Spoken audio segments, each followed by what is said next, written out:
ہر شخص اپنی مادری زبان سے پیار کرتا ہے، جس سے ہر قدم پر خوشی، ہنسی کے ساتھ اور لطف اندوز ہونے کے بہت سے دروازے کھول لیتا ہے، یا یہ بہت ہی مشکل ہو سکتا ہے۔ کس طرح ایک زبان دوسری زبان سے زیادہ مشکل ہے، آپ کی پہلی زبان پر انحصار کرتا ہے، جبکہ نوم چومسکی جیسے کچھ اسکالرز کا موقف ہے کہ ہم گرامر کو اور زبان کو سمجھنے کی ایک فطرتی صلاحیت کے ساتھ پیدا ہوئے ہیں، اور ہم بچپن سے ہی اپنی مادری زبان کو سمجھنے کی صلاحیت رکھتے ہیں۔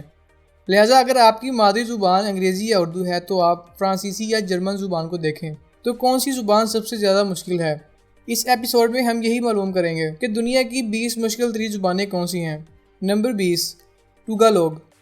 فلپائن میں اکثریت لوگوں کی یہی زبان ہے۔ اس زبان میں عجیب و غریب جملے اور عجیب و غریب گرامر کے قواعد شامل ہیں، لیکن اگر آپ منیلا چلے جائیں تو زبان سیکھنے کے بارے میں زیادہ فکر نہ کریں، کیونکہ وہاں کے بیشتر مقامی لوگ انگریزی بولنے والے اسکولوں میں جاتے ہیں۔ نمبر 19، ناوہو۔ یہ زبان امریکہ کے جنوب مغرب میں بولی جاتی ہے۔ سن 1930 تک اس زبان کی نقل نہ ہو سکی اور کسی بھی صفحہ پر تحریر نہ کی جا سکی۔ یہ بیشتر جرمنی اور لاطینی زبانوں سے مختلف ہے اور اسی وجہ سے ایک مشکل زبان ہے۔ Number 18، Persia. پرشیا زبان ایک بہت ہی سخت زبان ہے جو کہ انڈو ایرانین اور انڈو یورپین زبان کی شاخ ہے۔ یہ ایک حیران کردہ زبان ہے جو کہ افغانستان، ایران اور تاجکستان کی مادری زبان ہے۔ Number 17، Dutch. اس ویسٹ جرمن زبان کا انگریزی اور جرمن سے گہرا تعلق ہے، لیکن ایسا لگتا ہے کہ اس زبان میں کچھ دلچسپ الفاظ موجود ہیں جس کا ترجمہ کرنا واقعی مشکل ہے۔ نمبر 16، سلووینین۔ یہ سلیوک زبان کا حصہ ہے۔ سلووینین میں 25 لاکھ سے زائد افراد اس زبان کو بولتے ہیں۔ سلووینین میں رشین ناؤنز بھی استعمال ہوتے ہیں۔ نمبر 15، افریکنز۔ جنوبی افریقہ کی یہ زبان زمبابوے اور بوتسوانا میں بولی جاتی ہے۔ یہ ڈچ کی طرح ہی ایک زبان ہے جس کا سیکھنا مشکل سمجھا جاتا ہے۔ نمبر 14، اردو۔ یہ زبان پاکستانی زبان ہے جسے مختلف زبانوں کا لشکر بھی کہا جاتا ہے۔ یہ زبان ہندی زبان سے کسی حد تک مماثلت رکھتی ہے، لہٰذا اگر آپ ہندوستانی نقطۂ نظر سے اس کی طرف آ رہے ہیں تو اس زبان کو سمجھنا مشکل نہ ہوگا۔ Number 13، Hebrew. عبرانیوں اور اسرائیلیوں نے 300 سال قبل اس زبان کو استعمال کیا، جو آج بھی اسرائیل میں استعمال کی جاتی ہے۔ نمبر 12، سنسکرت۔ یہ زبان ہندو مت اور بدھ مت کی بنیادی زبانوں سے بھی مستثنیٰ نہیں ہے، لیکن اگر آپ کو بس گیر کی بھرپور شاعری، فلسفہ اور تاریخ سے لطف اٹھانا ہے تو آپ کو سنسکرت کو سیکھنا چاہیے۔ Number 11، Korean. شمالی اور جنوبی کوریا دونوں ممالک میں تقریباً 80 ملین افراد اس زبان کو بولتے ہیں۔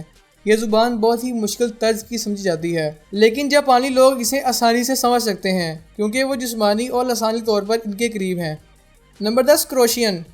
یورپ میں مشرق کی طرف یہ بولی جانے والی زبان کسی بھی چیلنج سے کم نہیں ہے۔ نمبر 9، ہنگارین۔ اگرچہ ہنگارین زبان کا لہجہ بہت خوبصورت ہے، لیکن یہ مادری زبان بے حد مشکل سمجھی جاتی ہے۔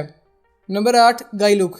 اس علاقے کے لوگ یہ جانتے ہیں کہ وہ اس زبان سے کس طرح بیرونی لوگوں کو الجھائے رکھ سکتے ہیں۔ یہ پرانی آئرش زبان اور اسکاٹش لنگو کو جانتے ہیں۔ Number 7، Japanese.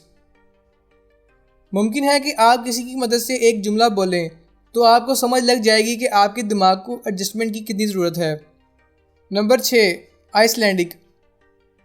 مشکل زبان میں آواز دینے والے مشکل حروف اور منفرد نظر آنے والے حروف کی وجہ سے اس زبان کا پتہ لگنا قریب ناممکن ہے۔ نمبر 5، البانیہ۔ یہ ایک صدیوں پرانی زبان ہے۔ یہ جرمن اور یونانی زبان کے ساتھ اشتراک رکھتی ہے، لیکن اس کے اپنے الگ الگ الفاظ ہیں۔ Number 4، Thai. ہر لحاظ سے سخت زبان ہے۔ ایک لفظ مختلف الفاظوں کا مجموعہ ہوتا ہے۔ آپ اس زبان کو بولتے ہوئے محسوس کریں گے کہ آپ لسانی حلقوں میں دوڑ رہے ہیں۔ نمبر 3، ویتنامینز۔ آپ اس زبان کو سیکھنے کے لیے جتنی بھی کوشش کر لیں، آپ کتنا بھی زور لگا لیں، لیکن آپ ضرور غلط بیانی کر جائیں گے۔ Number 2، Arabic. اس صحرائی زبان میں بہت سی خارجی آوازیں ہیں۔ غیر ملکیوں کے لیے سمجھنا بے حد مشکل ہے۔ البتہ عربی میں اونٹ کے لیے 400 الفاظ اور شیر کے لیے 200 الفاظ شامل ہیں، جو بہت زیادہ مشکل زبان مانی جاتی ہے۔ Number 1، Chinese. بظاہر یہ زبان 8000 سے زیادہ چینی حروف کا مجموعہ ہے، جو بہت زیادہ مشکل زبان مانی جاتی ہے۔ آپ کو اس کے حروف دیکھ کر ہی ڈر لگنے لگے گا۔ آپ کی زبان کون سی ہے اور بتا سکتے ہیں کہ آپ کے مطابق کون سی سخت اور مشکل زبان ہے؟